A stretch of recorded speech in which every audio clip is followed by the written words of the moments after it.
Hello friends, barabai Bodo Job Info official YouTube channel asa khalamo nangthamana boybo mojang dong. Da finally good news benjabai RRB Group D gobaw somniफ्राय नेबाय थानाय boybo students फोरा exam होनो बेनो जाबाय RRB नि आन्दाराव दा exam date फैबाय आरो लोगोसे admit नोंथांमोना डाउनलड खालामनानै लानो हासिगोन आरो बे पोस्टआ 22,000 बारा दङ आं सिगांनो भिडिअ खादोंमोन दा बिनिखायनो आं पिन कनसेप्टआव होनो सानबावबाय जाहाथे बयबो थालाङा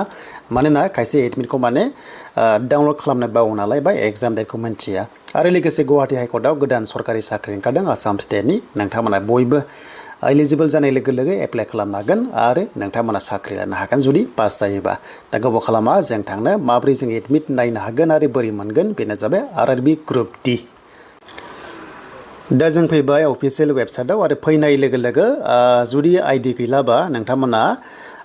लगिन खालामनानै बा हयथ' रिकभारि खालामनानै लानो हागोन आरो जुदि आइडि गैयाबाथ' एडमिट मोननाय नङा नालाय बेखायनो नैबे लगिन अपसनाव जोङो क्लिक खालामनांगौ अके आं फार्स्ट आइडिखौ खोन्थाग्रोगोन बे लगिनाव क्लिक खालाम आरो क्लिक खालामनाय लोगो लोगो नोंथांमोननि नैबेहाय अपसन दङ नै लगिन उइथ आधार कार्डजोंबो खालामनो हागोन आरो जुदि आइडि दंखायोबा नोंथांमोना लगिन उइथ आरआरबी एकाउन्ट आइडिजोंबो खालामनो हायो जुदि बावबायब्ला मा खालामनांगोन थ' नोंथांमोना पर्टआव थांनानै बेखौ रिकभारि खालामनानै लानो हायो आरो अके जुदि रिकभारि खालामनोबा जों मा खालामनांगोन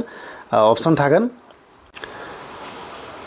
स' दानिया जोङो जुदि आइडिखौ जों रिकभारि खालामनोबा एबा बावबायब्ला जों लगिनाव क्लिक खालामनानै गाहायनि मोनसे अपसन दङना नैबे खनसे क्लिक खालामनांगोन आरआरबी एकाउन्टआव आरो अके बाव क्लिक खालामबाय देन खालामनाय लोगो लोगो मेल आइडि बा पासवर्ड होनानै नोंथांमोना एकाउन्ट खुलिनो हायोमोन एबा लगिन खालामनो हायोमोन दा बावबाय नालाय मा खालामनो अपसन गैया बेखायनो बे फरगट पासवर्डआ जों बाव क्लिक खालामनांगौ अके दा जों क्लिक खालामनाय लोगो लोगो जाय फन नाम्बारा रेजिस्टार दङ बेनिफ्राय नोंनि बार्थडेखौ होनानै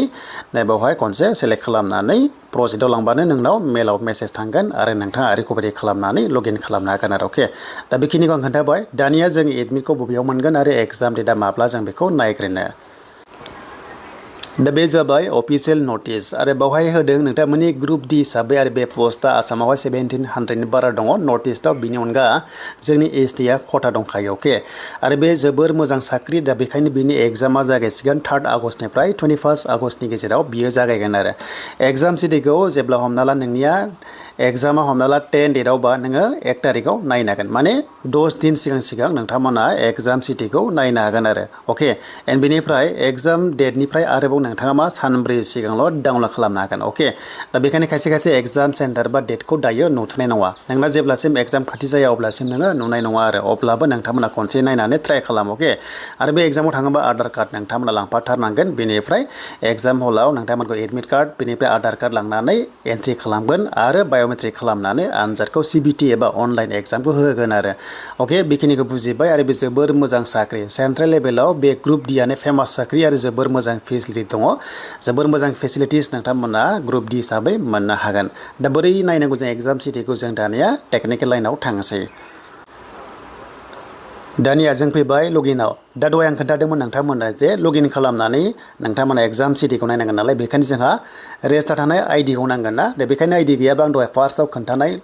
रिकभारि खालामनाया बे खामानिखौ मावबानो जाबाय अब्लानो आइडिखौ मोनगोन आरो आइडि मोनोबा आइडिखौ बाव होदो पार्टिखौ होनानै नोंथांमोना मा नैबे कड नाम्बारा बेखौ होनानै लगइन खालामबाथाय नोङो नोंनि एग्जाम सिटि एबा एडमिटखौ नोङो डाउनलड खालामनानै लानो हागोन आरो अके दा बेखिनि प्रसेसखौ नोंथांमोना नायदो आरो बयनिसिम अल दा बेस्ट थाबाय आरो बे एग्जामनि सिलेबासा मा दङमोन आं बेखौ नेक्स्ट लेभेलाव लासै खोन्थागोन आरो नोंथांमोना जाहाथे एग्जामखौ मोजां होयो आरो थाबनो साख्रि जागोन मानोना बे बोसोरावनो नोंथांमोना ग्रुप डी हिसाबै साख्रिखौ मोननो हागोन आरआरबी आव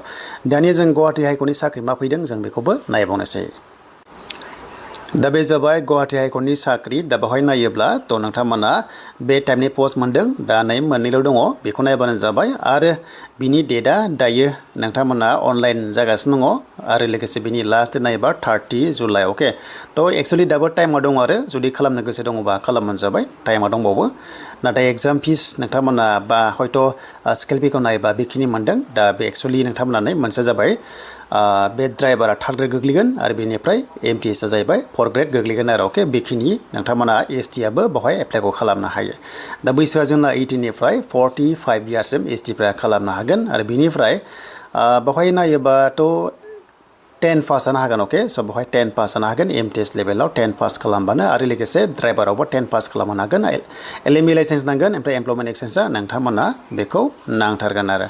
दा बेखिनि जायफ्रानोखि इन्टारेस्टेड दङ नोंथांमोना एप्लाइ खालाम बेनिफ्राय बावहाय मोनसे खोथा जिनिखि नोंथांमोना क्लास 8 पास अके क्लास 8 पास बेनिफ्राय 10 पास बिनि गेजेरावल' खालामनो हागोन MTS पस्टआव आरो HS पासनि जिनिखि HS पास एबा HS पासनि बाराया बे पस्टआव एप्लाइखौ खालामनो हाया होननानै बे MTSआव Gr-4आव बुंदों आरो अके दा बेखिनिखौ नोंथांमोना फल' खालामनांगोन होमबासो इलिजिबल जागोन आरो बिनि सिलेक्सन प्रसेसआ स्क्रिनिं टेस्ट दङ दा रिटेन टेस्टबो दङ आरो लोगोसे बाइबा टेस्टबो दङ बेखिनि नोंथांमोना ड्राइभिं टेस्टबो दङ ड्राइभारावहाय बेबायदि टाइपनि आरो बाइबा टेस्टआ 20 मार्क्सनि दङ आरो दा बेनो नोंथांमोननि थाखाय लेटेस्ट आपडेट एन्ड नेक्स्ट लेभेलाव नोंथांमोना लेटेस्ट आपडेटखौ मोनबाय थानो हागोन लिंकआ दङ डिसक्रिपसनाव जुदि MTS लेभेलाव ड्राइभाराव गोसो दङबा खालामनो हागोन